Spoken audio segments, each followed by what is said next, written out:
नमस्कार दोस्तों, आपका स्वागत है आपके अपने YouTube चैनल आरसी न्यूज में। आज दिन रविवार तारीख 19 मई 2024। चलिए जानते हैं आज दिन भर के मुख्य समाचार। प्रधानमंत्री मोदी बोले, देश की 140 करोड़ जनता मेरी वारिस।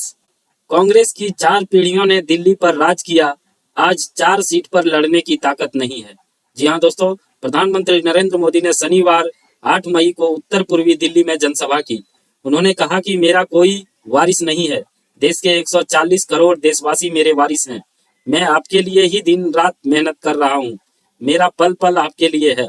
जनता के सपनों के लिए मेरा जीवन कुर्बान है। अरविंद केजरीवाल बोले, कल 12 बजे भाजपा हेडक्वार्टर जाऊंगा। आपके सांसद, विधायक और सभी नेता भी जाएंगे। पीएम मोदी को जिसे जेल में डालना हो डाल दें। जी हाँ दोस्तों, दिल्ली के सीएम अरविंद केजरीवाल ने शनिवार को कहा कि भाजपा जेल जेल का खेल नहीं खेले। कल मैं दोपहर 12 बजे अपने बड़े नेताओं के साथ बीजेपी हेडक्वार्टर जा रहा हूँ। आपको जिस जिसको जेल में डालना है डाल दीजिए। अरविंद केजरीवाल के पीए विभव कुमार की अग्रिम जमानत याचिका खारिज। सुबह गिरफ्तार हुए थे। मेडिकल रिपोर्ट में स्वाति मालीवाल से मारपीट की पुष्टि, चोट के निशान दिखे। जी हाँ दोस्तों, आप सांसद स्वाति मालीवाल से सीएम हाउस में मारपीट के आरोपी अरविंद केजरीवाल के पीए विभव कुमार को दिल्ली पुलिस ने शनिवार को गिरफ्तार कर लिया। पुलिस उन्हें पूछताछ के लिए दोपहर 12:40 से सिविल लाइन्स थाने से आई। पूछताछ के बाद विभव को 3 हजारी कोर्ट में पेश किया गया। कोर्ट ने उनकी अग्रिम जमानत याचिका खारिज कर दी। Bengal sexual harassment case, Raj Bhavan के 3 कर्मचारियों पर एफआईआर। सीसीटीवी फुटेज में तीनों महिलाओं को रोकते दिखे थे। राज्यपाल पर अब तक 2 आरोप। जी हाँ दोस्तों, पश्चिम बंगाल गवर्नर आनंद बोस से जुड़े सेक्सुअल हरासमेंट केस में कोलकाता पुलिस ने राजभवन के 3 कर्मचारियों के खिलाफ एफआईआर दर्ज की है। शनिवार 18 मई को हुई कार्रवाई में पुलिस ने एस राजपूत, कुसुम चेनी और संतलाल का नाम शामिल किया है। अगला खबर मौसम से है दोस्तों। एमपी समेत 9 राज्यों में 5 दिन तक हीट वेव चलेगी। यूपी के आगरा में तापमान 47 डिग्री पहुंचा। वहीं केरल, तमिलनाडु में भारी बारिश की चेतावनी। जी हाँ दोस्तों, देश में गर्मी का असर तेज हो रहा है। मौसम विभाग ने 5 दिन तक दिल्ली समेत 9 राज्यों में हीट वेव का अलर्ट जारी किया है। इसमें राजस्थान, पंजाब, हरियाणा, उत्तर प्रदेश, मध्य प्रदेश, गुजरात, बिहार और पश्चिम बंगाल शामिल है। कर्नाटक सेक्स स्कैंडल, भाजपा नेता का दावा, प्रज्वल के वीडियो डिप्टी सीएम ने वायरल किए। देवगौड़ा बोले, प्रज्वल पर एक्शन से आपत्ति नहीं। जी हाँ दोस्तों, कर्नाटक सेक्स स्कैंडल केस में भाजपा नेता देवराजे गौड़ा ने कर्नाटक के डिप्टी सीएम शिव कुमार समेत 4 मंत्रियों पर हासन सांसद प्रज्वल रेवन्ना के वीडियो वायरल करने के आरोप लगाए हैं। मामले में गिरफ्तार देवराजे ने कहा, डिप्टी सीएम शिव कुमार, कृषि मंत्री चालू राय स्वामी, राजस्व मंत्री कृष्णा गौडा और पंचायत राज मंत्री प्रियंका खड़गे पेन ड्राइव लीक करने की साजिश में शामिल है। अगला खबर जानते हैं दोस्तों। कन्हैया कुमार को प्रचार के दौरान एक व्यक्ति ने थप्पड़ मारा। माला पहनाने के बहाने आया था। कन्हैया के समर्थकों ने हमलावर की पिटाई की। जी हाँ दोस्तों, दिल्ली की नॉर्थ सीट से कांग्रेस और इंडिया ब्लॉक के प्रत्याशी कन्हैया कुमार के साथ चुनाव प्रचार के दौरान मारपीट का मामला सामने आया है। घटना का वीडियो सोशल मीडिया में वायरल हो रहा है। शराब नीति केस में अगली सुनवाई 20 मई को। ईडी ने 17 मई को 8वीं चार्जशीट दायर की थी। इसमें केजरीवाल आपको आरोपी बनाया है। जी हाँ दोस्तों, दिल्ली शराब नीति केस में ईडी ने राउज एवेन्यू कोर्ट में 17 मई को 8वीं चार्जशीट दाखिल की थी। शनिवार 18 मई को राउज एवेन्यू कोर्ट ने दाखिल चार्जशीट पर विचार के लिए 20 मई की तारीख तय की है। स्पेशल जज कावेरी वाजेवा मामले की सुनवाई करेंगी। पीएम मोदी बोले, मेरे फैसलों से कांग्रेस का कलेजा फटता है। हरियाणा के छोरों को खुली छूट दी, पाकिस्तान के हाथों में भीख का कटोरा दिया। जी हाँ दोस्तों, प्रधानमंत्री नरेंद्र मोदी ने शनिवार को चुनावी रैली करने हरियाणा पहुंचे। उन्होंने पहले अंबाला फिर सोनीपत में रैली को संबोधित किया। दोनों जगह उन्होंने कांग्रेस और INDIA गठबंधन पर निशाना साधा। 3 हफ्ते बाद घर लौटे तारक मेहता के एक्टर गुरचरण सिंह। बोले, दुनिया से दूर आध्यात्मिक सफर पर निकला था। अमृतसर, लुधियाना में गुरुद्वारे के दर्शन किए। जी हाँ दोस्तों, तारक मेहता का उल्टा चश्मा एक्टर गुरचरण सिंह 3 हफ्ते के बाद शुक्रवार को अपने घर लौट आए हैं। वे 22 अप्रैल से लापता थे। दिल्ली पुलिस के मुताबिक गुरचरण सिंह को पूछताछ में बताया कि वे दुनियादारी छोड़कर आध्यात्मिक सफर पर निकल गए थे। सुल्तानपुर में अखिलेश यादव बोले, गद्दार विधायकों को जनता सबक सिखाएगी। जो दूसरों के लिए गड्ढा खोदते हैं वो खुद उस गड्ढे में गिरते हैं। जी हाँ दोस्तों, सपा प्रमुख अखिलेश यादव शनिवार को पहले अयोध्या और फिर सुल्तानपुर पहुंचे। सुल्तानपुर में उन्होंने रायबरेली के ऊंचाहार से विधायक मनोज पांडे पर पहली बार खुलकर बोला। अखिलेश यादव ने कहा, धोखेबाज विधायकों को साथ लेकर वो चुनाव जीत सकते हैं, मगर गद्दारों को जनता सबक सिखाएगी। याद रखें, जो दूसरों के लिए गड्ढा खोदते हैं वो अपने आप उस गड्ढे में गिरते हैं। अगला खबर, अमेठी में अमित शाह और स्मृति ईरानी का रोड शो। कहा, राहुल कहीं से भी चुनाव लड़े हार जाएंगे, भाजपा अमेठी रायबरेली सीट जीतेगी। जी हाँ दोस्तों, केंद्रीय गृह मंत्री अमित शाह अमेठी पहुंचे। यहाँ रामलीला मैदान में उन्होंने 1 किलोमीटर लंबा रोड शो किया। रथ पर भाजपा प्रत्याशी स्मृति ईरानी भी उनके साथ रही। रोड शो में काफी भीड़ रही। अमित शाह और स्मृति ईरानी दोनों पर फूल बरसाए गए। लोगों ने जय श्री राम के नारे लगाए। काराकाट से पवन सिंह की उम्मीदवारी, लालू यादव की साजिश।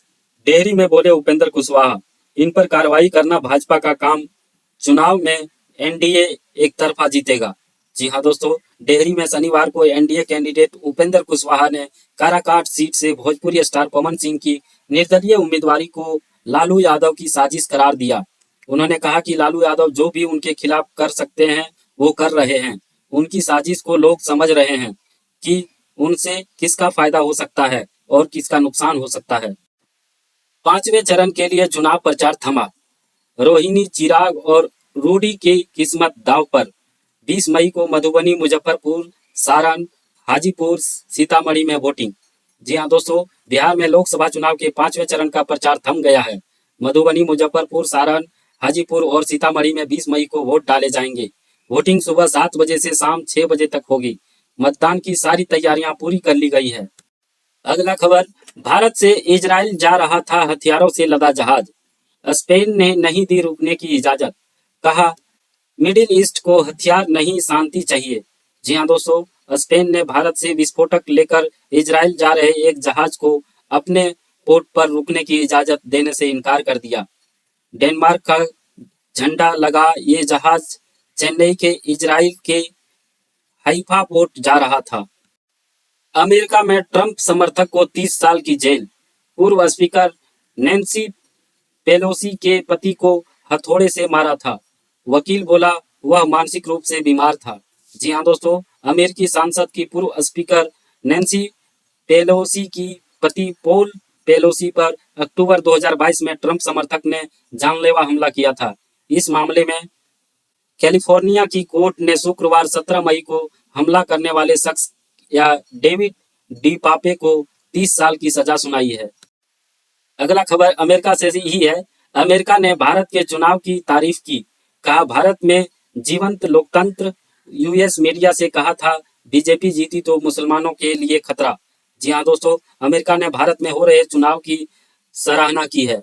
व्हाइट हाउस ने शुक्रवार 17 मई को कहा, दुनिया में भारत से ज्यादा जीवंत लोकतंत्र कहीं और नहीं है। भारतीयों की वोट देने और सरकार के खिलाफ आवाज उठाने की क्षमता तारीफ के काबिल है। आगे खबर शेयर बाजार से जुड़ी है दोस्तों। आईडीएफसी फर्स्ट बैंक और आईडीएफसी लिमिटेड का मर्जर होगा। बैंक के शेयर होल्डर्स ने विलय को मंजूरी दी। एनसीएलटी भी जल्द से दे सकता है अप्रूवल। जी हाँ दोस्तों, आईडीएफसी फर्स्ट बैंक के शेयर होल्डर्स ने आईडीएफसी लिमिटेड के बैंक में मर्जर को मंजूरी दी है। बैंक ने इस बात की जानकारी स्टॉक एक्सचेंज फाइलिंग में दी है। National company law tribunal NCLT की चेन्नई बेंच द्वारा शुक्रवार को मीटिंग बुलाई गई है। 20 मई को बंद रहेगा शेयर बाजार। सोमवार को मुंबई में लोकसभा चुनाव के चलते ट्रेडिंग हॉलीडे रहेगा। जी हाँ दोस्तों, लोकसभा चुनाव के चलते सोमवार को शेयर बाजार बंद रहेगा। एनएसई ने कहा कि मुंबई में 20 मई को लोकसभा इलेक्शन के लिए वोटिंग होनी है। ऐसे में इस दिन शेयर बाजार में कारोबार नहीं होगा। इस हफ्ते सोने चांदी में रही तेजी। सोना फिर 73,500 रुपये के करीब पहुंचा। चांदी 3,108 रुपये महंगी हुई। जी हाँ दोस्तों, इस हफ्ते सोने चांदी के दामों में तेजी देखने को मिल रही है। Indian bulletin and jewellers association की वेबसाइट के अनुसार सराफा बाजार में इस हफ्ते की शुरुआत यानी 13 मई को सोना 72,490 रुपया पर था, जो अब यानी 18 मई को 73,383 रुपये प्रति 10 ग्राम पर पहुंच गया है। यानी इस हफ्ते इसकी कीमत में 893 रुपये की बढ़ोतरी हुई है। सेंसेक्स 88 अंक बढ़कर 74,005 पर बंद। निफ्टी में 35 अंक की तेजी रही। आज मार्केट में 2 स्पेशल ट्रेडिंग सेशन हुए। जी हाँ दोस्तों, शेयर बाजार में कल यानी शनिवार को मामूली तेजी देखने को मिली है। सेंसेक्स 88 अंक की बढ़त के साथ 74,005 पर बंद हुआ। वहीं निफ्टी में 35 अंक की तेजी रही। ये 22,502 के स्तर पर बंद हुआ। सेंसेक्स के 30 शेयरों में 21 में तेजी और 9 में गिरावट देखने को मिली है। पतंजलि की दवाओं के लाइसेंस पर लगा बैन हटा। उत्तराखंड सरकार ने 14 प्रोडक्ट्स का लाइसेंस रद्द किया था। कमेटी की रिपोर्ट के बाद आदेश रोका। जी हाँ दोस्तों, उत्तराखंड सरकार ने अपने उस आदेश पर रोक लगा दी है जिसमें पतंजलि आयुर्वेद और दिव्य फार्मेसी के 14 प्रोडक्ट का लाइसेंस रद्द किया गया था। शुक्रवार 17 मई को राज्य सरकार ने इस आदेश पर अंतरिम स्टे लगा दिया है। अगला खबर आईपीएल से जुड़ी है दोस्तों। बेंगलुरु 9वीं बार आईपीएल के प्लेऑफ में पहुंची। चेन्नई को 27 रन से हराया। जडेजा धोनी आखिरी ओवर में 7 रन ही बना सके। जी हाँ दोस्तों, इंडियन प्रीमियर लीग आईपीएल 2024 में शनिवार को रॉयल चैलेंज बेंगलुरु ने आरसीबी चेन्नई सुपर किंग को 27 रन से हरा दिया। टीम ने लीग स्टेज में लगातार 6 मैच जीते। इस जीत से आरसीबी ने 9वीं बार आईपीएल के प्लेऑफ में जगह बना ली। वहीं इस बार हार से चेन्नई का सफर यहीं समाप्त हो गया। आरसीबी की जीत के बाद विराट कोहली हुए भावुक। धोनी ने लगाया 110 मीटर का सिक्स। राउंड आउट पर हुई कंट्रोवर्सी। जीत के बाद विराट कोहली भावुक हो गए और उनकी आंखों में आंसू आ गई। मुकाबले में एमएस धोनी ने 110 मीटर का सिक्स लगाया। वहीं फाफ डू प्लेस के रन आउट पर कंट्रोवर्सी हो गई। दूसरी पारी में कप्तान डू प्लेसिस ने शानदार जंपिंग कैच भी लपका था। आईपीएल 2024 का गणित समझते हैं दोस्तों। सीएसके बाहर हो गया है। आरसीबी प्लेऑफ में पहुंची। आज आरआर वर्सेस एसआरएच में से कोई एक टॉप 2 में करेगा फिनिश। जी हाँ दोस्तों, इंडियन प्रीमियर लीग आईपीएल 2024 में ग्रुप स्टेज के 68 मैच खत्म हो चुके हैं। शनिवार को रॉयल चैलेंज बेंगलुरु ने चेन्नई सुपर किंग को 27 रन से हराया। इस नतीजे से बेंगलुरु ने 14 पॉइंट के साथ ही बेहतर रन रेट के आधार पर प्लेऑफ के लिए क्वालिफाई कर लिया है, जबकि चेन्नई प्लेऑफ की रेस से बाहर हो गई है। आपका बहुत बहुत धन्यवाद दोस्तों हमारे YouTube चैनल आरसी न्यूज को देखने के लिए। आप ऐसे ही बड़ी खबरों को देखने के लिए हमारे चैनल को सब्सक्राइब और लाइक कर सकते हैं।